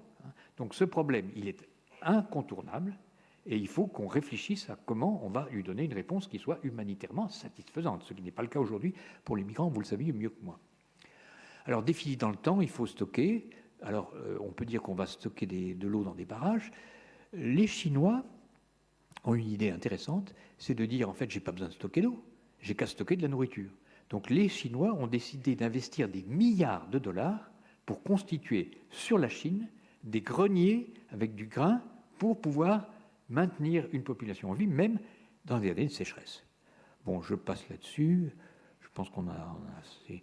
Bon, écoutez, j'en arrête là pour vous donner la dernière image, sinon je vais me fâcher avec Madame la secrétaire perpétuelle. Ça, c'est un scénario d'alimentation du monde en 2050 par cette notion d'eau virtuelle. Alors, vous avez les différents continents, l'Asie, l'Amérique, le Moyen-Orient, l'Afrique subsaharienne, l'OCDE, la Russie et les États associés, et le total.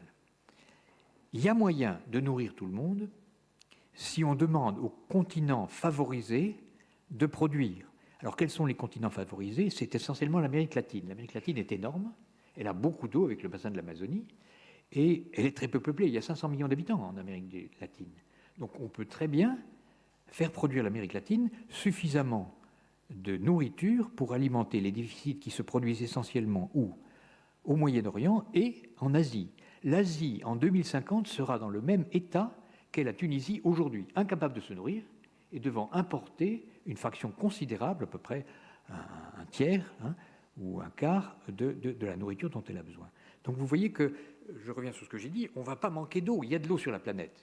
Mais il faut aménager tout ça et consentir à construire les aménagements pour déplacer physiquement l'eau ou construire des aménagements pour exploiter là où il y a des terres cultivables. Alors j'ai parlé de l'Amérique latine, mais il y a aussi les pays de l'OCDE et la Russie qui peuvent produire davantage et qui doivent alimenter les pays qui ne peuvent pas, c'est-à-dire le Moyen-Orient et l'Asie.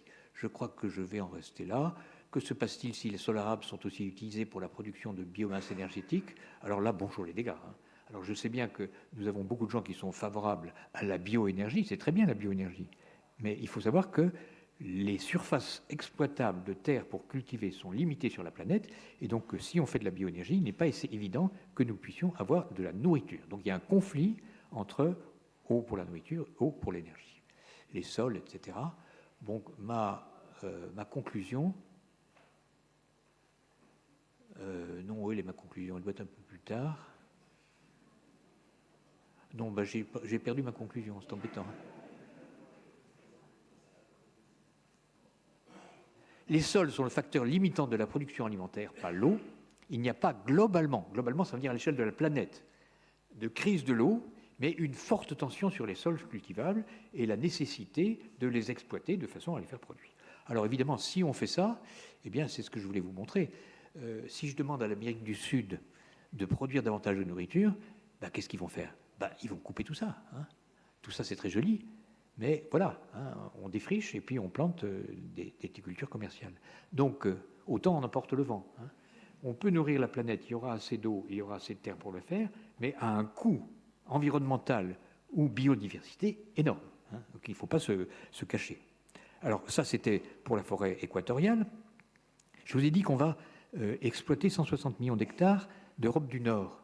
Mais cette Europe du Nord qui n'est pas, pour l'instant, on ne peut pas faire pousser des grains, il y a de la forêt. Donc cette forêt-là, gone with the wind, elle va disparaître également. Donc ça, c'est une menace sur laquelle nous devons compter. Et mon ami sur le Kavango, là, c'est un peu lui qu'il faut défendre, si on veut maintenir une planète viable.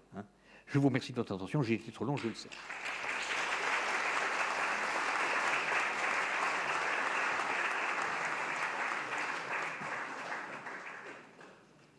Bon, merci beaucoup, Guylain. Je pense que c'était bien d'arrêter à cette heure-ci, parce que je suis sûre qu'il y a beaucoup de questions. Donc, je vais l'aider à prendre les questions vers la gauche, si vers la droite. Si vous voulez bien, vous levez vos doigts. Je vais essayer d'être à peu près juste. Vous n'êtes pas obligé d'être d'accord avec moi, hein. Si vous avez des points de vue différents, je vous les écouterai avec grand plaisir. Bon, Alain Aspect. Guylain, il y a quelque chose qui m'a troublé quand tu fais des bilans avec ton histoire d'eau virtuelle. Parce que, par exemple, tu nous dis pour la France, on exporte on importe beaucoup d'eau virtuelle, dont tu le comptes négativement. Oui. Mais on en exporte aussi. On exporte énormément de céréales. Et alors, comment tu mets tout ça dans tes bilans? Ben, je l'ai mis. Hein. Tu n'es pas très attentif. J'ai raté l'exportation, moi. Hein. Tu n'es pas très attentif, cher. Ben, oui. C'est peut-être que tu as beaucoup parlé. Où est-ce que j'ai mis ça? Voilà. En France, je vous avais donné le bilan en eau de la France. Hein. Nous consommons 106 km3 et nous produisons avec 90 km3 d'eau nationale. Et là-dessus, 38% est exporté. Donc effectivement, nous importons 47% d'eau virtuelle, mais nous exportons 38% d'eau virtuelle. Donc tu avais un autre diagramme où le bilan avait l'air catastrophique pour la France, mais je veux dire, parce il me semble qu'il y a quelque chose qui ne marchait pas dans ton bilan. Non, c'était un bilan où il y avait des flèches et des couleurs et des choses comme ça. Mais bon, je ne veux pas monopoliser. C'est celui-là? Oui, par exemple. Ça, c'est la nourriture qui se déplace. Hein. Oui, c'est que la nourriture. Oui, c'est que la nourriture. Oui, mais c'est pareil. Comment ça se fait que la France a l'air fortement déficitaire alors qu'on est un pays extrêmement exportateur de produits agricoles? Je suis troublé par ça. Parce que, écoute, nous importons beaucoup de produits agricoles, par exemple comme des agrumes. Nous importons des fruits qui viennent des pays lointains en hiver quand on n'en a pas chez nous. Nous importons un certain nombre de choses comme ça. Et nous importons, comme je l'ai dit, du coton. Donc nous dépendons... Oui, mais on exporte une quantité de céréales phénoménale par rapport à notre superficie. Pas phénoménale, mais raisonnable, importante, oui. Importante. On peut le déduire si tu veux, mais si tu veux, ça n'en reste pas moins que nous importons la moitié de l'eau que nous consommons, celle que nous utilisons. Hein. Mais effectivement, il faudrait défalquer, si tu veux. C'est ça que je voulais dire. Sur ça, tu ne le défalques pas, à mon avis. Là, je ne l'ai pas défalqué. Voilà. Si tu veux que je le défalque, je change de 47 moins 38, ça me fait... oui, mais tu vois, ça change beaucoup. Oui, ça change, oui. Merci.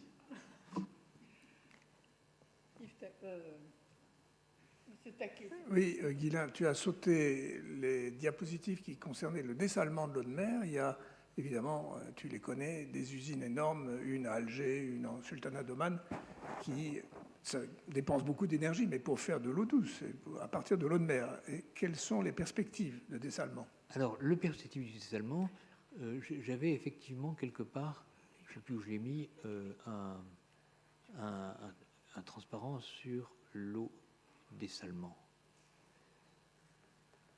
Alors, voilà.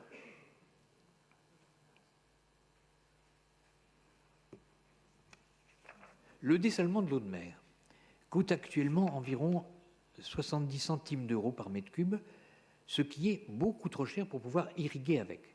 Tu peux très bien utiliser l'eau de dessalement pour l'eau domestique, c'est-à-dire se laver les mains, prendre la douche, éventuellement laver les rues, etc., parce qu'on peut se permettre de payer 70 centimes d'euros en plus du prix actuel de l'eau en France, qui est de l'ordre de 3 à 3,5 euros par mètre cube.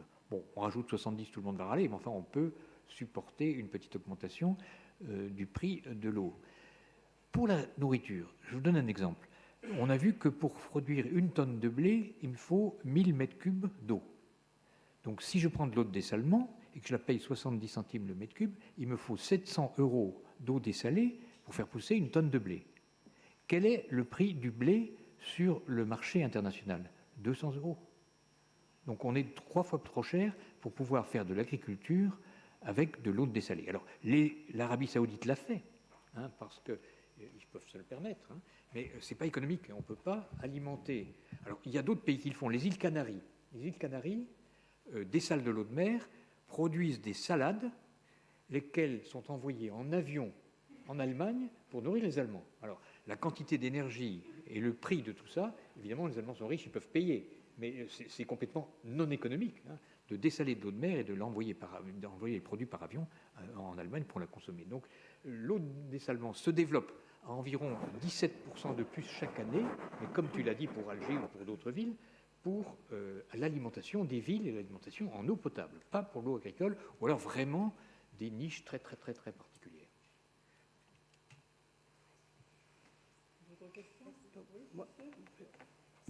Oui, bonjour. Est-ce que, à côté des monnaies qui nous servent à prendre des décisions d'achat, il serait, d'après vous, réaliste, et à partir de quel type de calcul, d'avoir quelque chose qui nous donne un équivalent carbone, ça commence un peu à se générer, et peut-être donc un équivalent, on dirait, déficit, peut-être d'eau verte. Il faudrait quelque chose d'assez fin qui, vous voyez, est-ce que ça vous semblerait réaliste que, par exemple, en achetant la chemise que vous portez en coton, vous ayez en plus du prix, savoir donc combien de fois elle a tourné pour être cousue, etc., emballée, etc. Et puis ensuite, quel est son contenu en, je dirais, déficit d'eau verte. Je ne sais pas si ce serait une bonne notion. Est-ce que ça vous paraît réaliste de faire des indicateurs comme ça? Écoutez, il me semble que de tels indicateurs sont nécessaires parce que j'imagine que peu d'entre vous saviez que quand vous achetez une chemise en coton ou un t-shirt, vous êtes en train de détruire la mer d'Aral. Hein. Donc cette information, il faudrait qu'elle soit mise à la connaissance du public d'une façon ou d'une autre. Alors, ça peut être l'indication de l'origine, provenance du produit importé, et effectivement une sorte d'équivalent d'empreinte carbone. Combien est-ce qu'il a fallu dépenser d'eau? Alors, est-ce qu'il faut mettre de l'eau bleue ou de l'eau verte? J'espère que vous avez compris la nuance eau verte ou bleue. C'est pas évident. Hein. Si vous allez raconter ça au grand public, vous avez peut-être du mal à expliquer. J'ai une chère collègue ici à l'Académie qui s'appelle Annie Cazenave, qui est une spécialiste du niveau de l'eau de la mer, etc. Elle n'a toujours pas compris et elle ne veut pas comprendre la différence entre eau verte et eau bleue. C'est pas très compliqué, mais enfin, c'est vrai que c'est un concept nouveau. Personne n'avait jamais parlé de ça avant. On avait de l'eau et puis voilà. Hein. Et en fait, c'est très important de distinguer quel type d'eau. Est-ce que c'est de l'eau de l'agriculture pluviale ou est-ce que de l'eau de l'agriculture irriguée? Alors, on pourrait éventuellement, dans les étiquettes qu'on va accoler aux produits importés que l'on mange ou que l'on utilise comme vêtements, on pourrait dire il a été produit dans tel pays, il a consommé tant d'eau.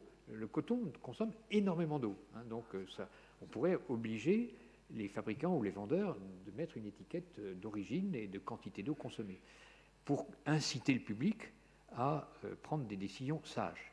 Maintenant, on peut évidemment réguler et importer, obliger, etc., faire des lois et réguler tout ça, mais ça me paraît peu réaliste. Il vaut mieux que les gens prennent eux-mêmes conscience des problèmes et essayent de les résoudre en ayant une consommation raisonnable. Oui, le ministre Claude Allègre, qui est aussi, je crois, un grand scientifique, avait préconisé, je crois, l'utilisation des OGM. OGM, c'est moins de pesticides, c'est des rendements supérieurs. Je sais que ça a très mauvaise presse auprès du grand public. Alors pourquoi ne pas penser les OGM comme économie au sujet des rendements virtuels? Oui, c'est une question qui vaut la peine d'être posée. Comment ça se fait qu'il n'y ait plus d'image là? Bon, si vous voulez, malgré tout le respect que j'ai et l'admiration que j'ai pour Claude Allègre, c'est pas quelqu'un qui est spécialiste ni de l'alimentation ni de la végétation, vous le savez bien. Ce que nous pouvons dire sur la quantité d'eau pour produire de la nourriture, c'est que pour l'instant, on n'a pas trouvé de méthode OGM ou pas qui permettent d'économiser de l'eau pour produire de la matière organique. Comment ça se passe? Vous avez dans une feuille de l'eau qui monte par la sève, qui est évaporée par les trous de la feuille qu'on appelle les stomates, et par les mêmes stomates rentre le CO2 qui va être, par la photosynthèse, transformé en matière organique. On se dit, bon, il n'y a qu'à fermer les stomates, comme ça, il sortira moins d'eau, et on pourra avoir des... Non, ça ne marche pas comme ça, parce que si vous fermez les stomates, le CO2 ne rentre pas, et vous ne produisez rien.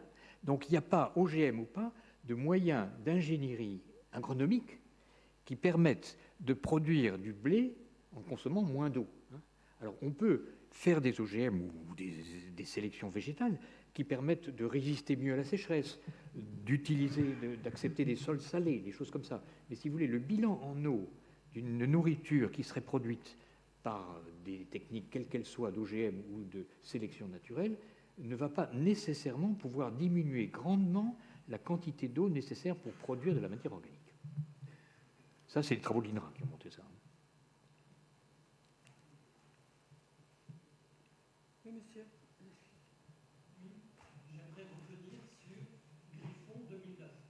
Sur Griffon 2009, c'est-à-dire le déficit, enfin, ce que vous avez exposé presque à la conclusion. Assez pudiquement, vous n'avez pas parlé de la guerre de l'eau. Ce faisant, je pense que bon, vous avez minimisé le problème en disant on pourra, entre guillemets, déplacer les populations, elles ne sont pas là où il faut, ou on pourra mettre des barrages en Somalie, etc. etc. On s'aperçoit que la population dite orange sur votre carte, hein, cette population qui est menacée de famine en Afrique, c'est celle qui ne peut manifestement pas construire ces barrages. Hein. Le grand réseau qui est au nord de l'Éthiopie n'a pas pu être construit, manifestement pour différentes raisons. Mais là, vous avez parlé pudiquement de tensions. Les Oui. tensions politiques, je pense, bon, on a tous à l'esprit Turquie, Syrie et les barrages, mais il y a d'autres coins dans le monde où ça existe de manière manifeste. L'Égypte contrôle et a absolument besoin de contrôler le Soudan pour avoir l'eau du Nil, etc., etc. Alors, ces problèmes-là, je suis d'accord, au niveau mondial, vous avez raison de dire que globalement, bon, on a 600 d'Amérique latine qui doivent donner en gros moins 600 à l'Asie, et puis l'OCDE plus Russie, 300 vers moins 300 vers l'Europe. Hein, c'est les chiffres, en gros, que vous avez cités. Tout à fait, oui. Tout à fait. Bon. Ces chiffres-là, j'en suis complètement d'accord. On a tous étudié le Griffon, 2009, et ça reste la base de nos calculs. Il n'empêche que localement, il va y avoir des guerres. Bon, alors écoutez, je vous remercie d'avoir posé cette question. J'avais prévu effectivement de vous montrer une carte des lieux potentiels de conflit, c'est tout à fait important. Je dirais que les guerres de l'eau, je n'y crois pas, en ce sens que vous n'avez pas deux puissances ennemies qui vont se battre pour chercher de l'eau. C'est plutôt des émeutes de la faim, des choses comme ça. Mais effectivement, il y aura des conflits. Le conflit le plus exemplaire actuel, c'est le conflit non pas entre l'Égypte et le Soudan, mais entre l'Égypte et l'Éthiopie, puisque l'eau du barrage d'Assouan provient du Nil bleu, lequel prend sa source et est alimenté par les pluies importantes sur les hauts plateaux éthiopiens. Alors, depuis un traité établi par les Anglais en 1929, il était interdit à l'Éthiopie de construire le moindre barrage et l'eau du Nil était répartie arbitrairement par les négociateurs anglais en, j'ai plus le chiffre exact, 80% pour l'Égypte et 20% pour le Soudan et rien pour les autres.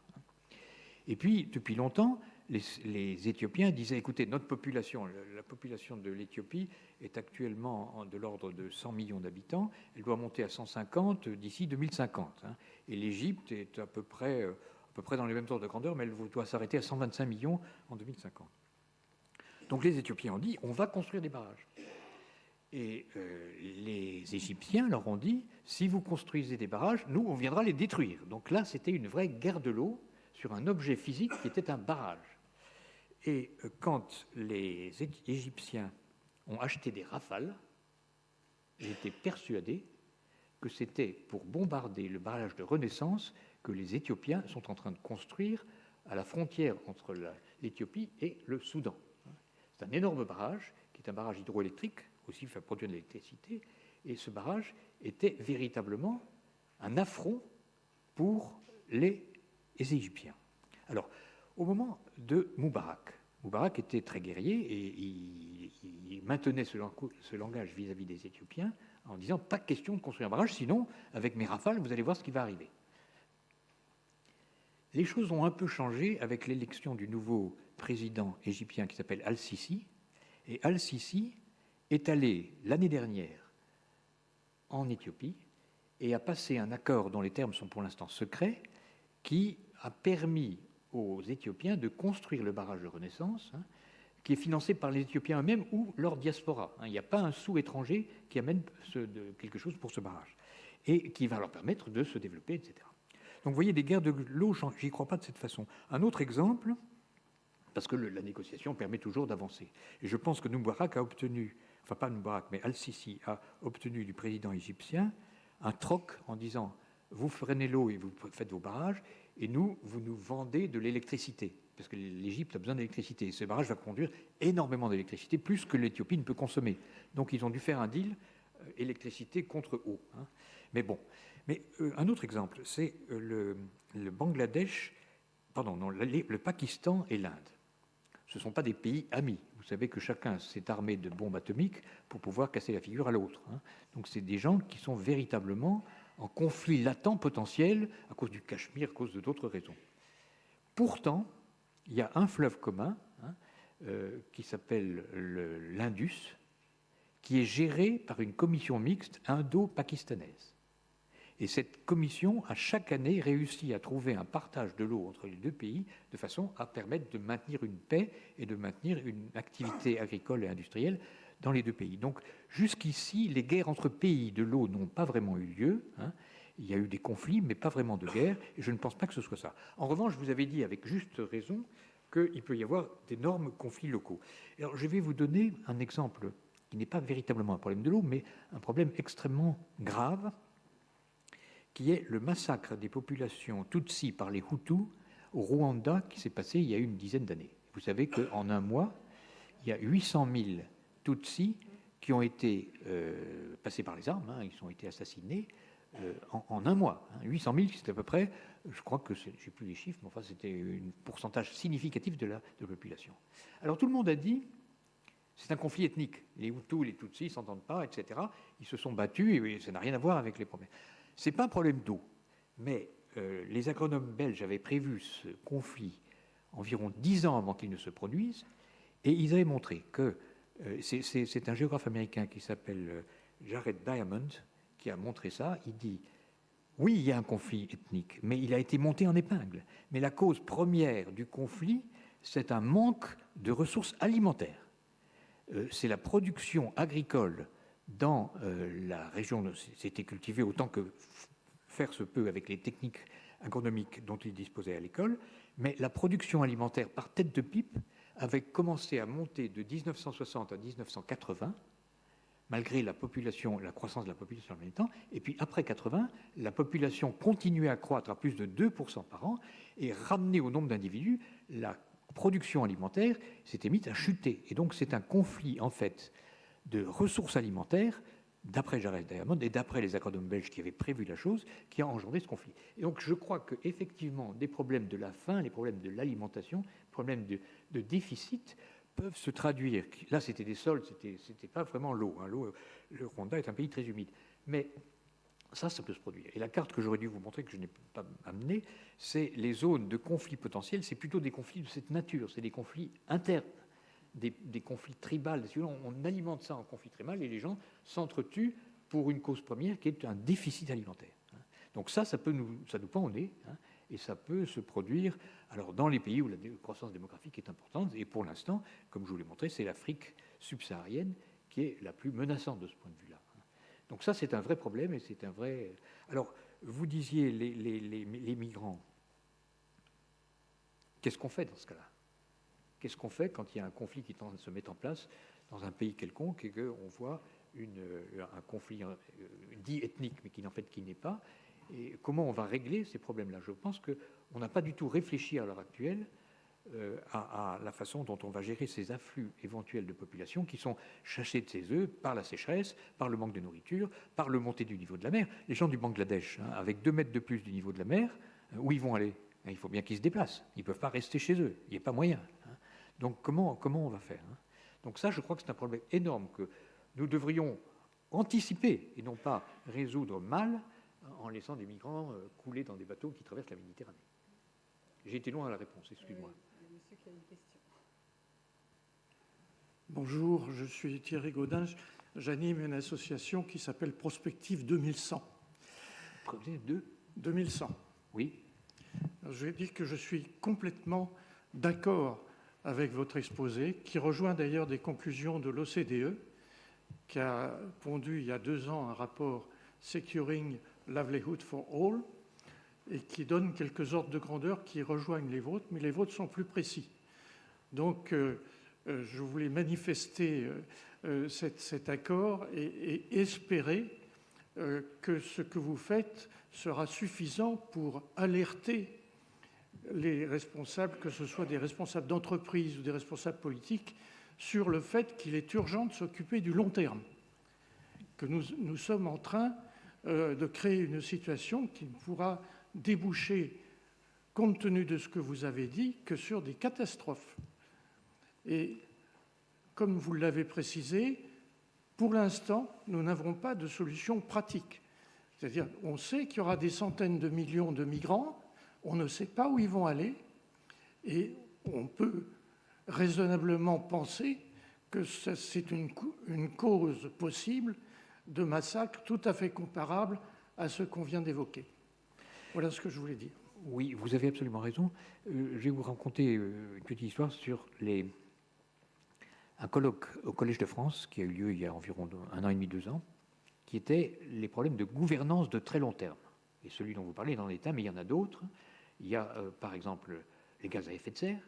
Il y a les débris satellitaires. Vous savez que la planète est entourée de satellites hors d'usage qui continuent à tourner autour et qui remplissent l'espace. Et bientôt, on ne pourra plus renvoyer une fusée sans tomber sur ces débris satellitaires. Qu'est-ce qu'on fait? C'est un problème de gouvernance globale de la planète.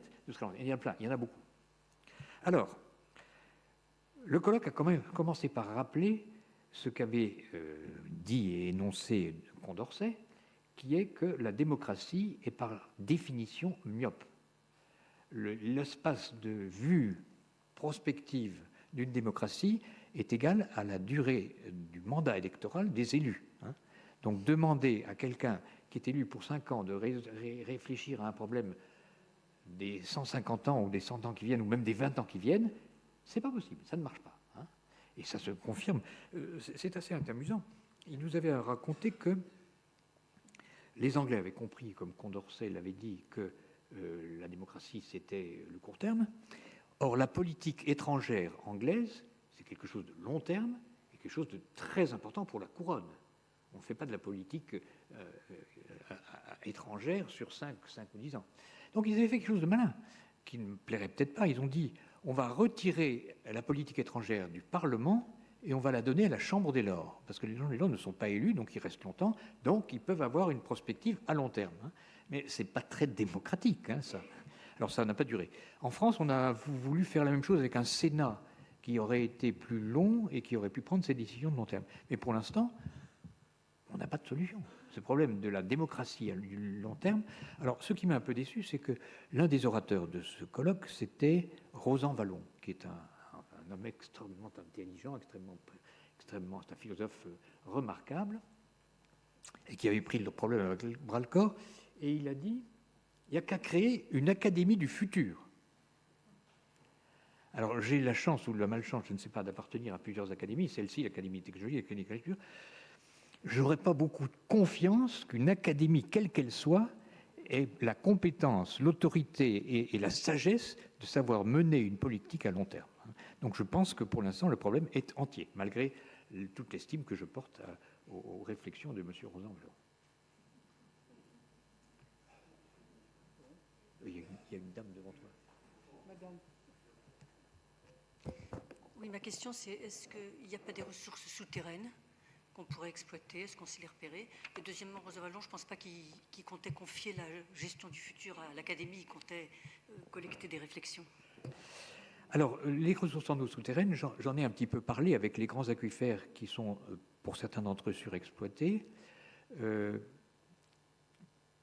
Alors là, il y a un truc amusant. J'ai vu passer un papier écrit par des Indiens et par des Espagnols qui reviennent à l'hypothèse de l'eau, du cycle de l'eau per descensum. Et ils disent, non, on exploite des nappes avec l'eau de la pluie, mais c'est complètement démodé. Il y a certainement des veines d'eau de mer qui arrivent de la mer sous la terre. Comme la terre est chaude, à cause des volcans, etc., cette eau s'évapore et se dessale, et donc elle monte en forme de vapeur, elle se recondense un peu plus haut, et on a des ressources en eau presque infinies qui se produisent dans la Terre par ce mécanisme d'évaporation et d'élimination du sel, des recondensations. C'est complètement absurde. C'est complètement absurde. Pour arriver à évaporer de l'eau à plus de 100 degrés en pression, il faudrait des profondeurs énormes. Et de voir qu'il y a des circulations, des veines d'eau de mer qui arrivent dans les continents. Mais le gouvernement indien est en train de payer des consultants pour essayer de trouver ces fameuses ressources nouvelles qui ne seraient pas en concurrence avec l'eau de surface. Donc il y a des solutions idiotes qui existent et qui font appel à des eaux souterraines qui n'existent pas. Oui, monsieur. Pour revenir, est-ce qu'on a une idée de la quantité d'eau nécessaire à la production d'une tonne de riz? De riz? De riz, oui, parce que il y a un problème énorme qui se pose, c'est celui du delta du Mékong. Oui. C'est un problème complexe, parce que le Mékong baigne de nombreux pays d'Asie, notamment la Chine, si je ne dis pas trop de bêtises, le Laos, oui, la Birmanie, oui, et le Vietnam, oui, et le Cambodge, vous avez raison. Or, se construisent sur tout le cours du Mékong, se construisent des barrages, 70, si ma mémoire n'est pas trop mauvaise. Et dans le delta du Mékong lui-même, le Vietnam devient un des premiers producteurs de riz de qualité au monde. Se font 3 récoltes de riz, l'une derrière l'autre. Le problème qui se pose, c'est que ce qui fait un delta, c'est le limon. Et les barrages qui sont en amont arrêtent le limon. Actuellement, le delta du Mékong, la terre vietnamienne n'avance plus. Non seulement elle n'avance plus, mais dans la mesure où on veut faire une production intensive de riz dans le delta du Mékong, on a érigé des digues pour retenir l'eau du Mékong. Et qu'est-ce qui se produit? Il se produit qu'il y a, alors je ne sais plus comment ça s'appelle, il y a de l'eau salée qui rentre dans les terres, et que petit à petit, aujourd'hui, les Vietnamiens sont confrontés à un problème de gestion de tout ça, et une négociation avec tous les Chinois, les Cambodgiens et tout ça, sur tout le delta du Mékong, sur tout le Mékong, je veux dire. On est confronté là, typiquement au problème que vous évoquez sur les conflits liés à l'utilisation de l'eau. C'est pas une guerre, ça se négociera, je connais bien les responsables, mais c'est un énorme problème qui est posé, parce que s'il n'y a pas la production de riz, qu'est-ce qu'on fait? Non, mais vous avez absolument raison. Hein. Le problème du Mékong qui est connu. Il a été créé pour essayer de tenter de trouver une solution, de créer la Commission internationale du Mékong. Et la Commission a rassemblé tous les pays qui voulaient bien collaborer là-dessus, sauf la Chine, qui a dit, moi, les sources du Mékong, c'est chez moi, je fais ce que je veux. Hein, vous débrouillez tout seul. Donc, l'acteur essentiel d'une réflexion sur la gestion des eaux du Mékong n'a pas voulu participer à cette commission internationale pour essayer de savoir ce qu'on fait. Alors effectivement, il se construit des barrages, il n'y a pas d'accord qui a été trouvé, sans réfléchir aux conséquences que vous avez très justement citées de la retenue des sédiments, de la salinisation des eaux par remontée du biseau salé de la mer dans les aquifères. Il y a un énorme problème, mais si vous voulez, ce problème, il est lié finalement à la démographie aussi croissante dans cette région du monde. Hein. Oui, on a un problème de croissance démographique, donc de nourriture, donc de riz. Hein. Le riz, le chiffre était là, hein, c'est 1500 à 2000 mètres cubes d'eau pour faire une tonne de blé, oui, de riz. Hein. Oui, mais après, quand vous mangez du riz, vous utilisez de l'eau aussi. Et puis, il faut. Je dis, quand vous mangez du riz, quand vous le faites cuire, vous utilisez l'eau. Oui. Oui.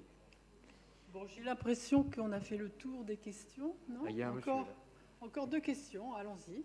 Monsieur, d'abord, ici. Oui.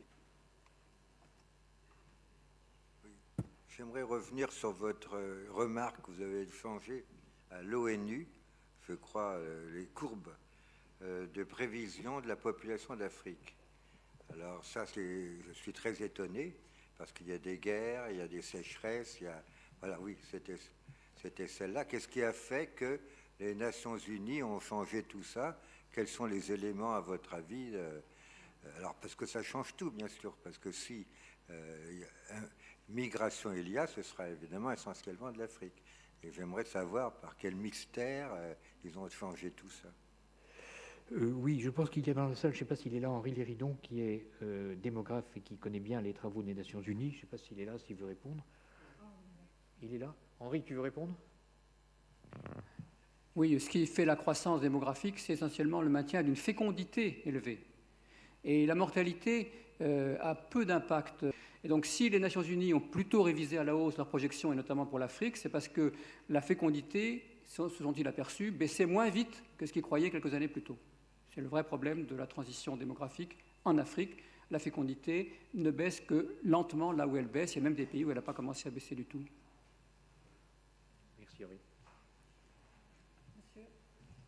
Bonsoir. Comme vous l'avez dit au début, notre utilisation d'eau suit un cycle fermé, puisqu'on utilise les flux.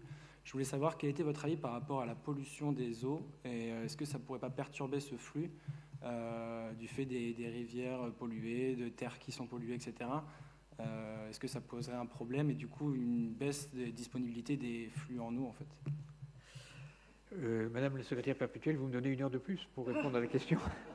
Non, vous avez absolument raison. Hein. Le problème de la qualité des eaux et de la pollution des eaux par les activités humaines est totalement important. Et là, je vous ai parlé que de ressources. Et effectivement, cette ressource peut être, comment dirais-je, obtempérée ou dégradée par un problème de qualité. Je voulais vous donner un tout petit peu d'espoir. On parlait des sédiments qui viennent des fleuves et qui se déposent dans les deltas. Vous savez que quand on a construit le barrage d'Assouan, eh bien, le problème des sédiments qui irriguaient et qui arrosaient en sédiments et en ressources alimentaires, en ressources organiques les plaines d'Égypte s'est arrêté. Qu'est-ce qui s'est passé en aval du Nil? C'est que les pêcheries en Méditerranée se sont effondrées, parce que les pêcheries étaient alimentées par la matière organique apportée par les sédiments venant de l'amont. Comme il n'y avait plus de sédiments, il n'y avait plus de pêcherie. Et puis, les villes d'Égypte, c'est-à-dire en particulier Le Caire et Alexandrie, ont décidé de construire des réseaux d'assainissement et ils ont fait rejeter les eaux d'assainissement non traitées, donc polluées, si vous voulez, dans vos termes, dans la Méditerranée directement. Les pêcheries sont revenues, parce que les égouts ont alimenté en matière organique les eaux de la Méditerranée et les pêcheries sont revenues. Donc, si vous voulez, il faut être très prudent sur la nature des polluants qui peuvent être considérés comme totalement négatifs ici. Par exemple, si on pollue la Seine avec des eaux d'égout, comme on le faisait autrefois avec Achères, eh bien, il n'y a plus un poisson en aval de Paris et il n'y a plus de migration des saumons qui autrefois remontaient dans la Seine. Donc, les eaux d'égout dans des rivières ont des conséquences dramatiques sur la qualité des eaux et l'usage qu'on peut en faire. C'est pas partout pareil. Hein. Quand vous arrivez en mer, ça peut être différent. Donc, le problème de la qualité des eaux est un problème énorme qu'il faut résoudre. Je dirais que dans les pays développés, on a construit depuis environ 40 ans un nombre important de stations de traitement des eaux usées de façon à réduire la pollution des rivières et on est beaucoup mieux qu'on était il y a 40-50 ans. Et que l'Europe a créé la directive cadre sur l'eau de 2000, c'est-à-dire qu'il y a 17 ans, et qui oblige les pays, en principe pour 2015, pour 2021 ou pour 2027, de rétablir la qualité écologique et chimique des eaux continentales, eaux souterraines, eaux de surface. Donc on fait quelque chose pour essayer d'améliorer la qualité des eaux, les pays riches. Mais dans les pays en voie de développement, on n'a même pas mis le petit doigt dans l'engrenage, hein. On ne fait rien. Donc on disait, écoutez, nous, notre problème, ce n'est pas la pollution, c'est la production, c'est de manger, c'est de produire, c'est de ci, cela. La pollution, on verra après. Donc pour l'instant, ça se dégrade extrêmement vite dans les pays en développement, en Chine, en Inde, etc. Alors que dans les pays développés, on est vraiment sur une courbe ascendante où on améliore fortement la qualité des eaux. Est-ce que ça réduit la possibilité d'irrigation, d'alimentation, etc. Probablement. Ça doit réduire aussi la qualité alimentaire des produits, hein, parce que si on a des eaux polluées qu'on utilise pour irriguer, eh ben on va un peu n'importe où. Hein. Donc, on pourrait en parler pendant très longtemps. Bon, je pense qu'on peut arrêter.